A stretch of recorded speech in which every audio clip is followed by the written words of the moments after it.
All right, everyone. Today we are here with Marcus McGhee. We are Mastermind Media, Marcus. We do things a little bit differently than a traditional podcast. We have an interactive podcast here with our Discord community. We have a few preset questions, but the fans, as they come along and join the live stream, they will drop some questions as well. The first thing that I got for you, man, in the start of your mixed martial arts career debut back in 2012, what was the motivation that got you into it, and how has the ride been along the journey?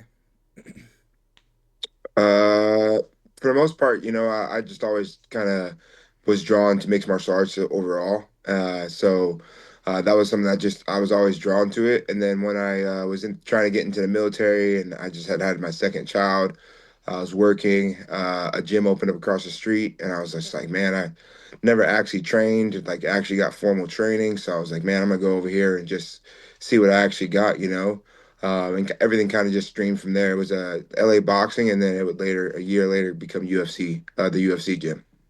Oh wow, that's awesome. 8 years later, you would make your professional debut. Do you think the experience as an amateur kind of helped you get conditioned as a mixed martial artist before you made your debut as a pro? Yeah, I definitely think so. I had plenty of time to focus on my overall skill instead of just focusing on competing.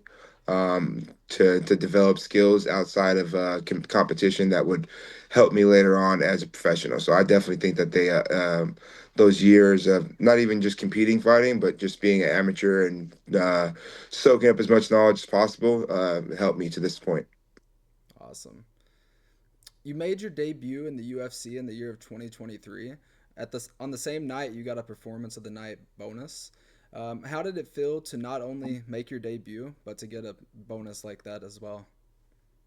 Yeah, it was pretty surreal, to make my debut, how I made my debut, and to go out there and get the finish how I got it over a guy who I had a lot of respect for.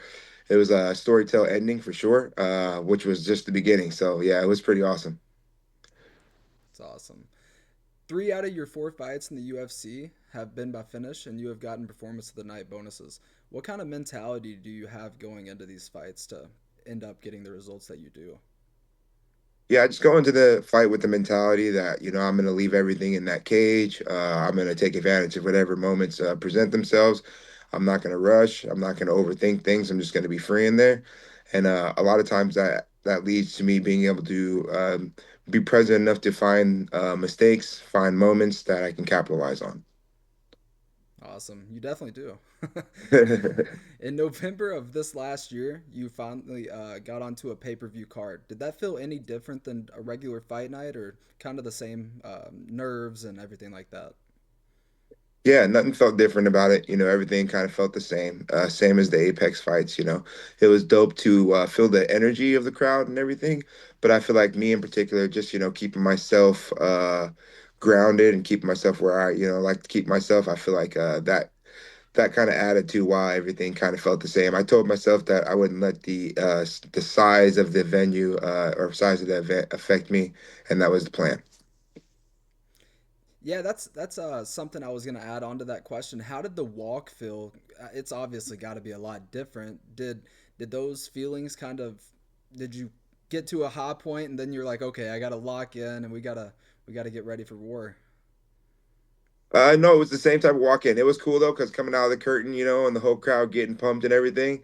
But maybe there was like a moment of that, and then the other side of it was just like, nah, we're ready for this. This is what we Yeah. planned on. You know what I'm saying? This is just part of the moment. So yeah, it was a cool moment. My coach was like, man, that was a nice walkout. That was a nice walkout. I like that. And I felt the same way, but I was like, all right, cool, that's over now. Let's get in here and go to work. Even on TV, we kind of heard the pop from the crowd, man. You're becoming a star, and you're such a humble guy. You don't really, you may not get on the mic and call people out and stuff, but you're coming over with the fans, man. How does that feel?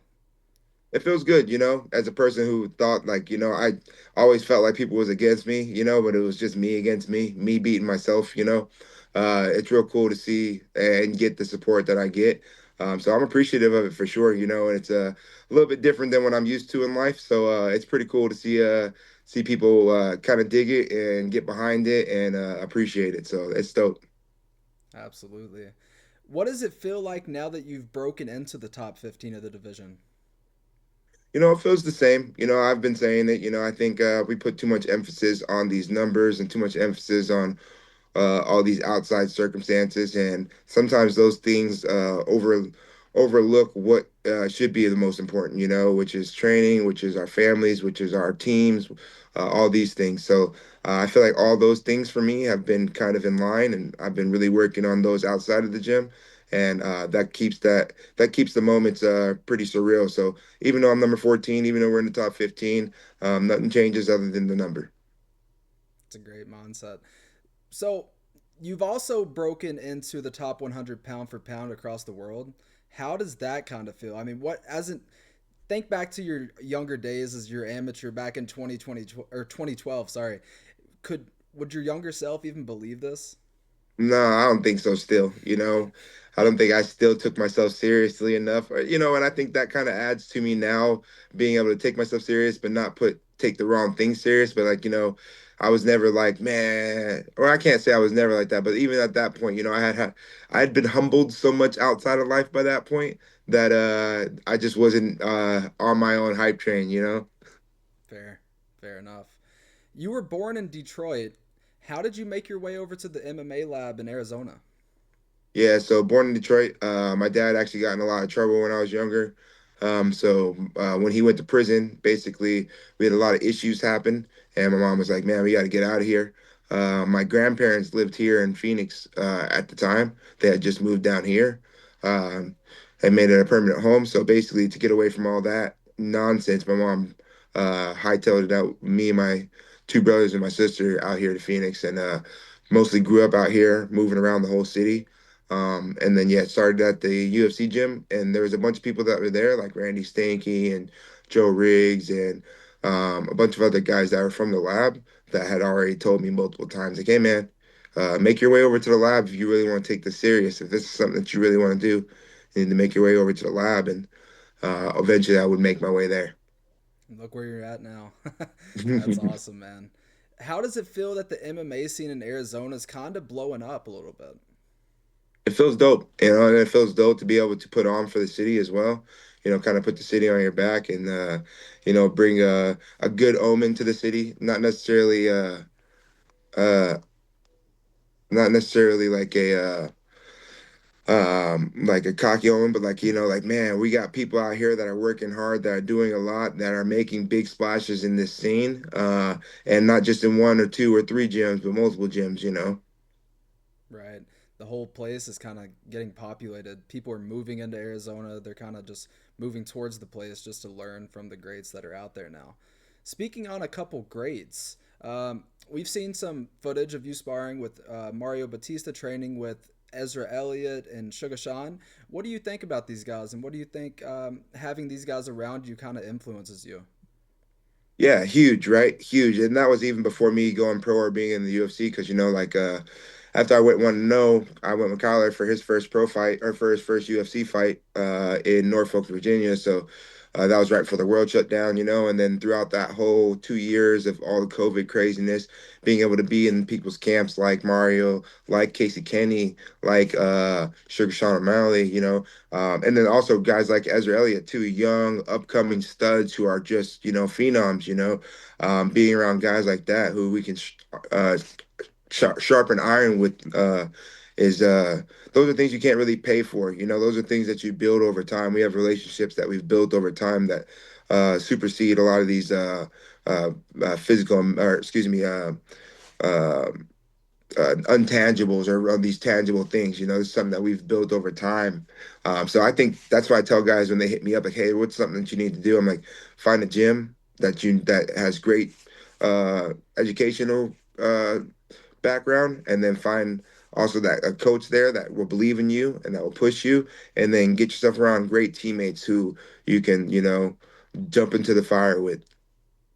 Absolutely. Do you since your last win in November, do you have any new fight news for us yet?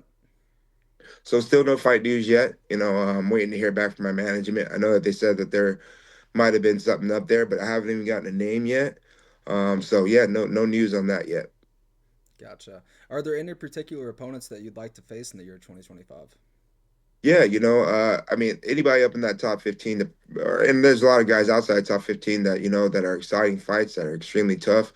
I definitely think the next fight's got to be Ayman Zahabi. We were already matched up in September. And for whatever reason, the fight fell off. We both went on to fight other guys and break into the rankings. And now we're right next to each other.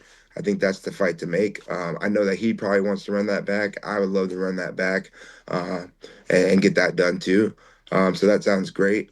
Yeah, and any of those other guys up in the top 15, top 20. I mean, so many exciting fights. Man, top 30. I mean, you got so many guys. The list goes on. The division seems like it keeps getting more and more stacked by the month. Yeah, yeah, Literally. and exciting fights. Like, there's not one fight that I can say, oh, that probably would be a boring fight between me and him, you know. And that's going all the way up into the 40s. There's a lot of exciting guys down there that are freaking dogs and hungry, So I'll be excited to see what's to come to 2025. Me as well. I think you bring that. I think you bring half of the table there because any fight that we watch as fans, man, it's gonna be an exciting one. But the last question I have for you here, Marcus, we've seen a lot of your T-shirt designs and stuff like that, your merch on your Instagram. Let the fans know where they could pick some of that up at. Yeah, so you can find the link in my Instagram bio. Mental Joe Apparel is someone I've been collabing with and teaming up with for the last 2.5 years for the most part. They bring a lot of mental health awareness things to the table. Like they're a really good company. They're owned by a veteran. I know they talk a lot about like how psychedelics and different things can help, but just mental clarity overall, and getting a hold of yourself and knowing that there's options when you're depressed or options when you have PTSD, when you have these things that are affecting you in life. And so it's an awesome company to be teaming up with. But on my Instagram, I have the link to their website, and then I have my own store inside their website, basically. And all my merch is on that right there. And I'll be adding more to it. I have the Gorgonite shirt on there, and then the Ultra Instinct Super Saiyan shirt too. Obviously, I like anime. And then a couple different other designs too. And then I just wrote down in my notepad, come up with more designs. So don't be surprised if you see some more dropping here soon. Very sick. Yeah, I love the designs you've came up with so far, man. They've been awesome. Thank you. I appreciate it.